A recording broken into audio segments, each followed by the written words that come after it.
This program is sponsored by the Church of God International and supported by our viewers.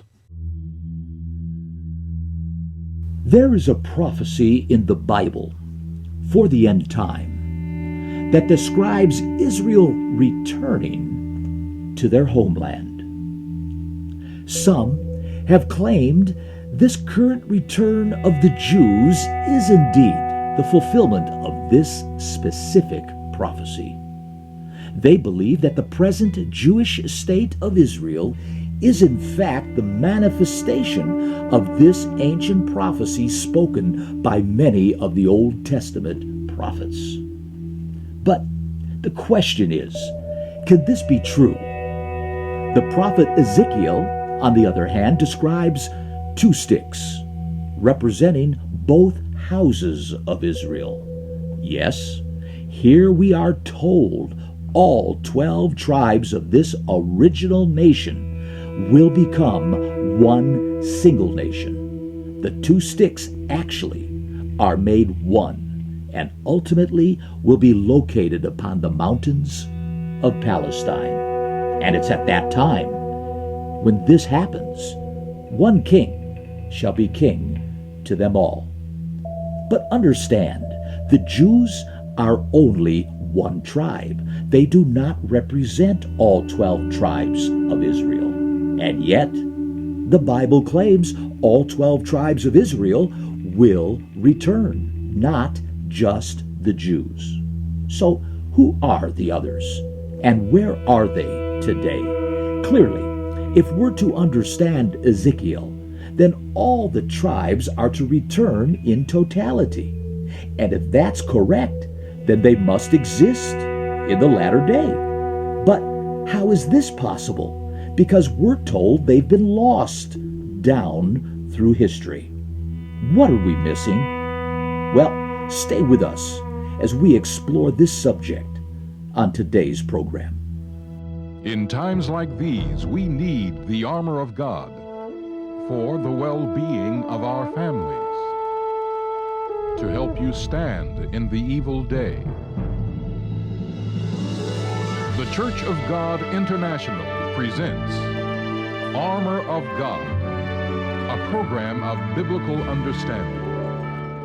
And now your host, Bill Watson. Well, hello there, and again, welcome to another international telecast of the Armor of God. Good to be with all of you once again. You know, I have a question for all of us today. It goes real simple like this. Who is latter-day Israel? And I know many of you may say, well, Bill, that's kind of a simple question to answer. I mean, everybody knows it's that little Jewish nation over there in Palestine. And rightly so, in some extent, and to a certain degree, that is correct. They are certainly Israelites. But my question goes deeper than that, and I want to drill down a little bit on this question and unpack this idea that whether or not they, that is that nation of Jewish folk over there in Palestine, do indeed represent the more comprehensive, larger in scope definition of who latter-day Israel is.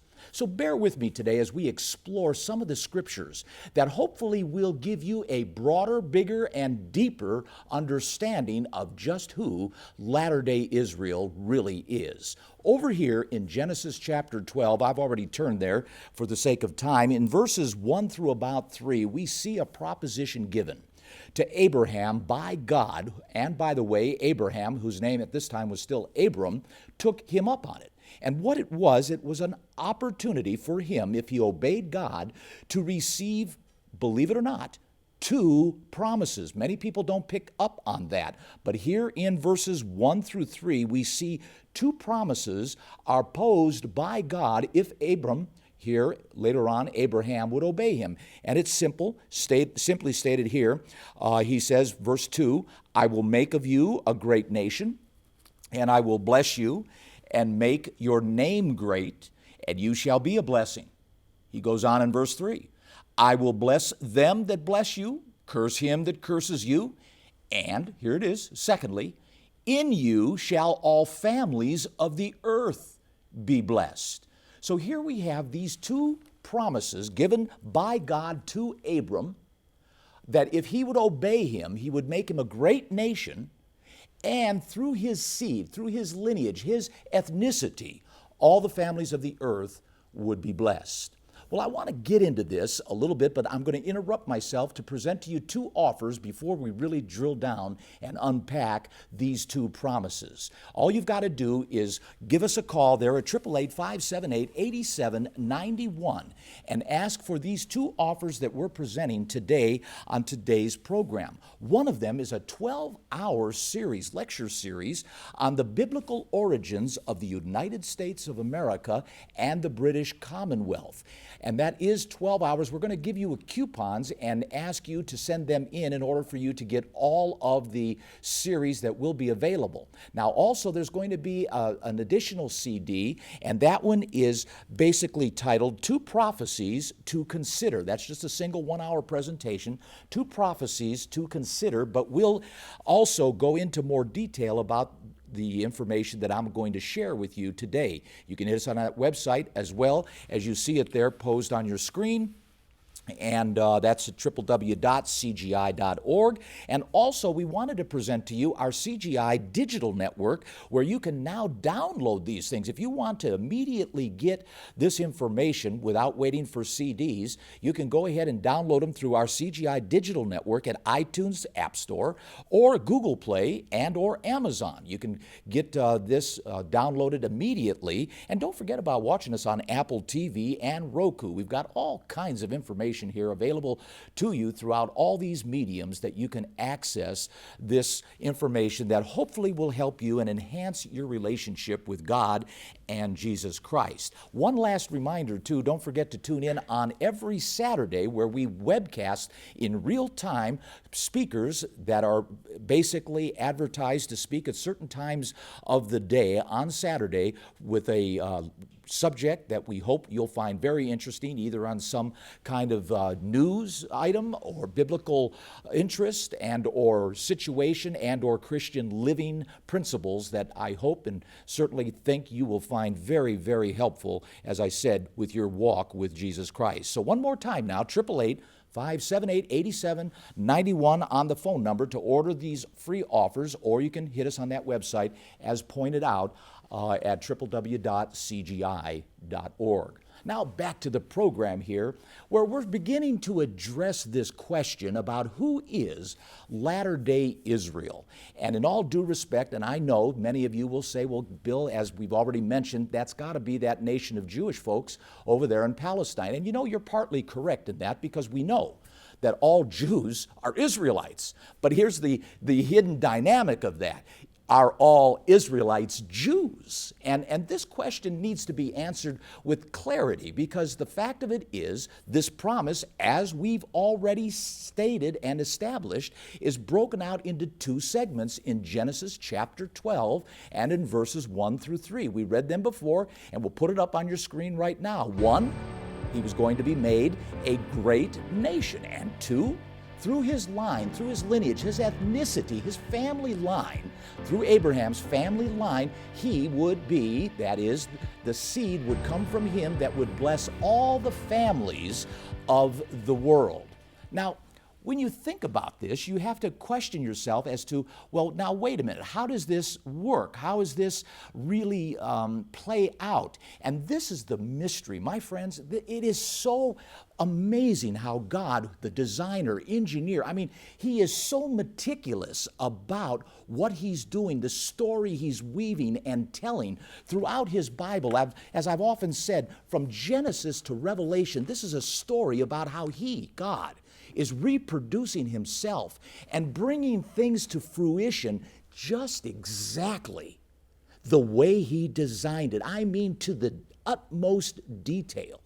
And part of the details is this story about Israel, because frankly, this Bible is in essence about one man's family.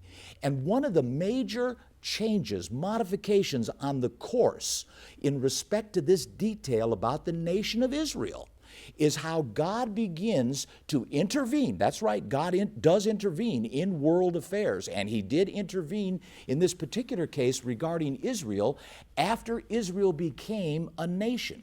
Now, many of you perhaps are not aware of Israelite history, but I'm sure many of you know and realize that King David was a king of Israel. After King Saul, King David ruled and reigned, and then his son Solomon ruled and reigned. And between the two of them, they basically ruled Israel, a combination of 12 tribes. That's right, 12 tribes. Remember, Abraham had a son Isaac, who had a son Jacob. Jacob had 12 boys. Those 12 boys make up the 12 tribes of Israel. Now, David was the king over all 12 tribes, 40 years. Solomon was the king of Israel, all 12 tribes, 40 years. However, Solomon went off the rails a little bit toward the end of his life. We picked the story up over here in 1 Kings. In 1 Kings in chapter 11, and we read in verse 4, Solomon was old, when he was old, and his wives turned away his heart to other gods. And his heart was not perfect with God, with the Lord his God. And verse 6, Solomon did evil in the sight of the Lord, and went not fully after the Lord, as did David his father.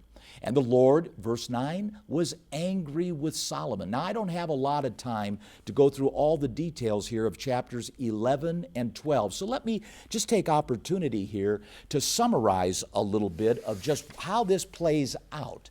Basically, Solomon dies and has a son. He had a son named Rehoboam. Rehoboam took the reins of the nation of Israel, or rightfully was the one who was going to inherit the right to be the king of Israel, all 12 tribes. During, though, the time of Solomon's life, Solomon had a very noble and a man of valor, an individual that was very close to him named Jeroboam. Make a long story short, Jeroboam had to flee for his life to, I think it was Egypt, if I remember correctly, because Solomon found out that the nation, that is all 12 tribes, were going to be rent from him. They were going to be torn from him, and he found out that Jeroboam was going to be the one who was basically underscoring this division. And Jeroboam was told by a prophet this would indeed happen. Well, Jeroboam exiled himself out of the country of Israel until Solomon died. When Solomon died, Jeroboam returns to Israel and faces off with Rehoboam, the son of Solomon.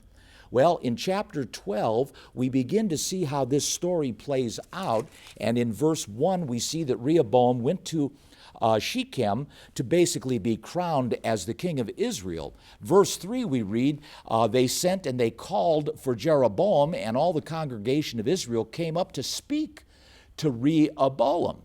And here Rehoboam begins to take under consideration what the people want to hear, what they want him to hear, that is. And what the people want Rehoboam to hear is they want relief on some taxes. They want it to be eased up on them. They want things to be a little bit, well, what you could say, turned down from the way Solomon ran things. Well, make a long story short, Rehoboam didn't listen to his counsel and decided to ratchet down on the nation of Israel and consequently increase the burden on the people, and therefore the people rose up in rebellion, of all things, under the leadership, just like the prophet mentioned, to Jeroboam, under Jeroboam's leadership. And Jeroboam split the nation of Israel, the 12 tribes. He took 10 to the north, made his capital city Samaria, and he took and left, that is, one tribe to the south, Judah, which also ended up later on taking the tribe of Benjamin and some of the Levites as well. But nevertheless, you had essentially a southern tribe, Judah, and a northern tribe carrying the name Israel. In chapter 12 of 1 Kings, chapter 12, we see that Rehoboam was come to Jerusalem, and he assembled an army with the tribe of Benjamin of 188,000 men and was going to attack Israel. That's right, your Bible right here in 1 Kings chapter 12 has the Jews fighting or about to fight Israel. However, God stopped this civil war between the 10 tribes, and the two, that is Benjamin and Judah, to the south. When he said over here, through the prophet Shemaiah, he said that Rehoboam, the prophet, told him that he should not go down and fight with the remnant of the people of Israel. And the Lord said, do not do that. Do not fight against your brethren. Return every man to his house. For this thing, God says, this thing is from me. Wow. So God was engineering this. It was God who was behind much of this division that was going on, and consequently, in this regard, we have this essential split that occurs. So now we have essentially two nations. That's right, my friends. We have two nations. We have the nation of Israel, and we have the nation of Judah. Israel has the capital city Samaria, and Judah has the capital city of Jerusalem. Now turn with me over here to Genesis again. Let's go back, but this time to chapter 48.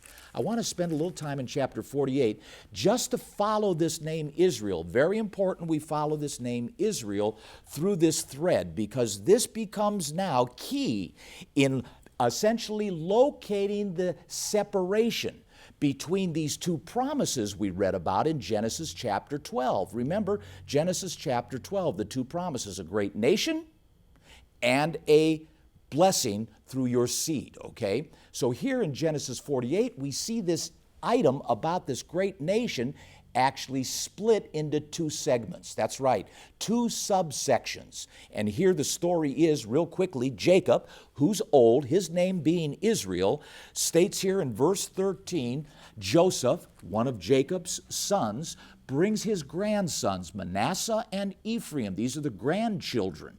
These are the grandchildren of Jacob. Joseph brings his sons, in this case, to his father, who is the grandfather of Manasseh and Ephraim.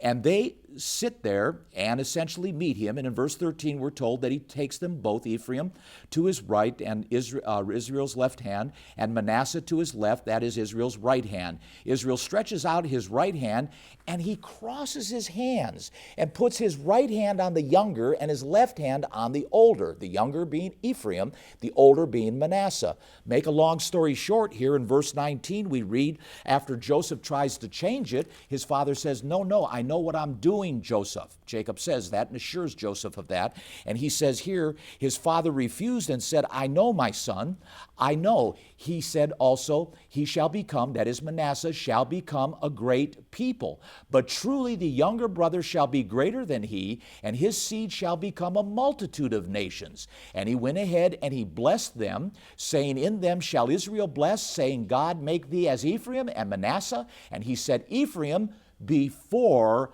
Manasseh. Okay, my friends, so here we have now a split in this great nation promise. So we have the great nation, and consequently now we have, they're going to become a great nation and company of nations. That's right, a great nation and company of nations. So now the promise of him becoming a great nation is broken out into two segments, a great nation and a company of nations, yet the blessing through his seed is still somewhat in the backdrop. We haven't really identified where that's going yet.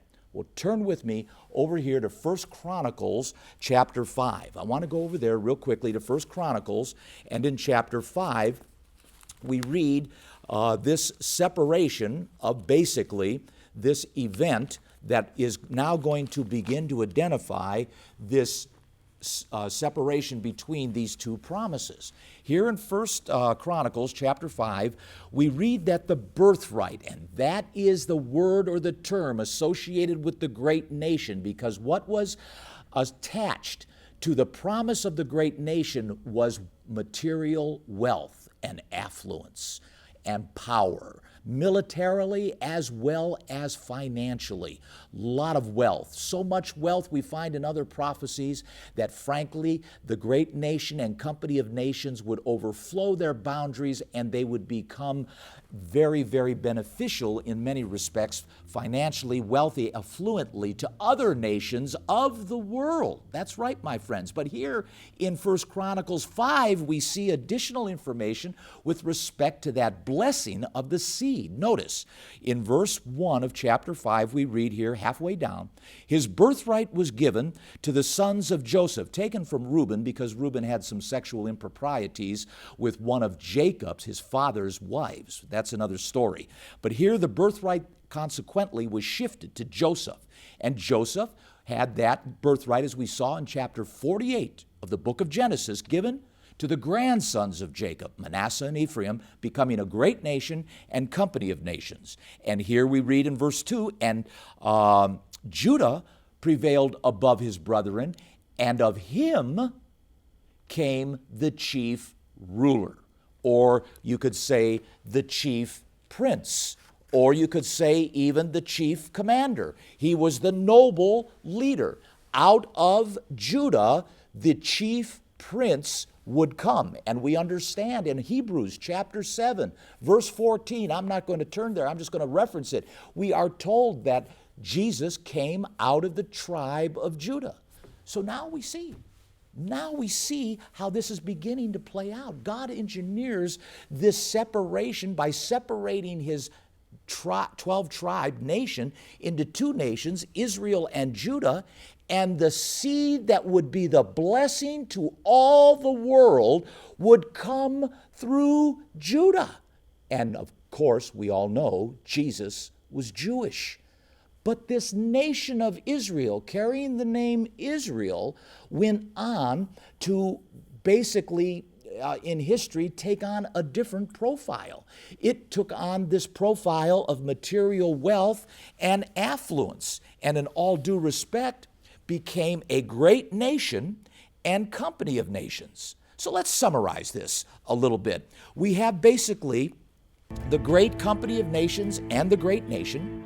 And then we have the Jewish people where the seed came, all the families of the earth would be blessed. And in 1 Chronicles, we see that the tribe of Joseph received the blessing of wealth and material affluence, while the tribe of Judah went ahead and received the seed, or was blessed with the privilege of the seed coming out of them. And so all basically what we're saying here then is, yes, as pointed out before, all Jews are Israelites, but there are Israelites that are not Jews. So now we begin to look out on the geopolitical scheme of things, the landscape of the world, if you will, and we're looking now for a profile, are we not? That is carrying the name Israel, because remember, when Jacob flipped his hands, he said what? He said, let my name be put upon the lads. Who were the lads? Manasseh and Ephraim. And what were they going to become? They were going to become a great nation and company of nations. My friends, I submit to you that the great nation is the United States of America, carrying the name prophetically as Manasseh. And the great company of nations is none other than the Commonwealth of Nations that has been headed up by England, Britain, carrying the name, the prophetic name that we identify as Ephraim. And these two boys, these basic two prophetic cultures, today are indeed carrying the name Israel. When you begin to consider the British Commonwealth of Nations, controlling approximately 14 million square miles of planet Earth. There was a saying at one time that the sun never set on merry old England. It was a powerful commonwealth of nations, bringing to some of the farthest corners of the world education and technology, industrial development, freedom and liberty to some of the most horrific nations that were caught in primitive environments at that time, consumed with all kinds of superstition and so forth. And the Commonwealth brought much to the table in allying itself to protect and in some cases provide for these people that were in such need.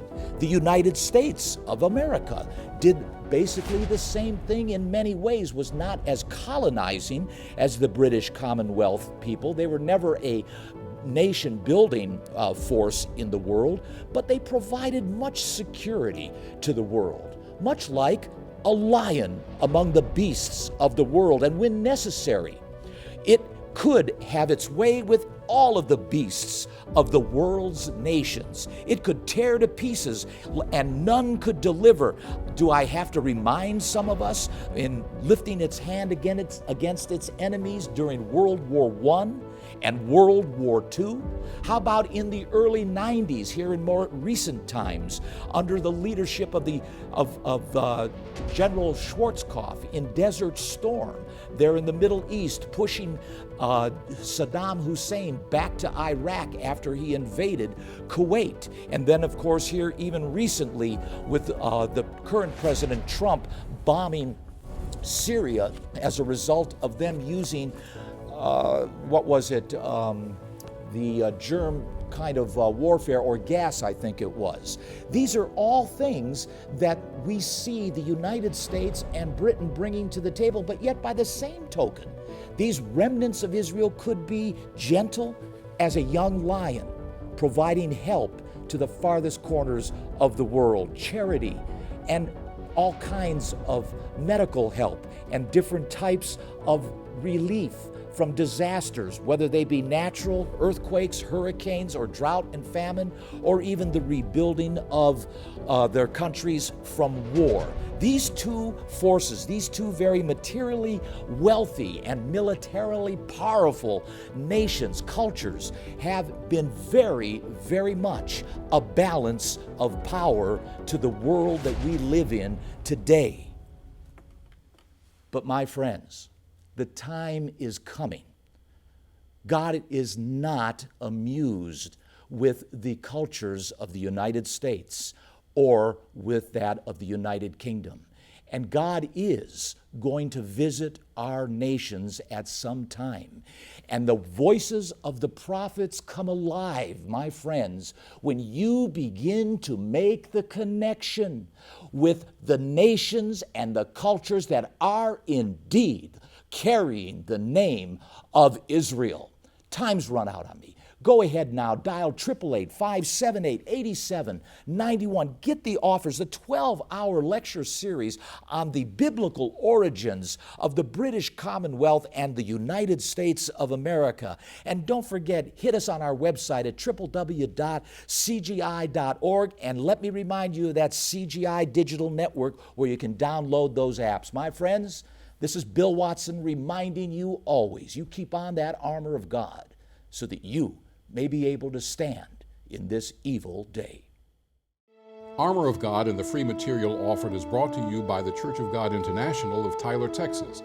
You may write to us at 3900 Timms Street, Tyler, Texas 75701, or call toll-free at 1-888-578-8791, or call 1-903-939-2929 during regular business hours. You may visit our website at www.cgi.org or email us at armorofgodcgi.org. We appreciate your prayers and support. This program is sponsored by the Church of God International and supported by our viewers.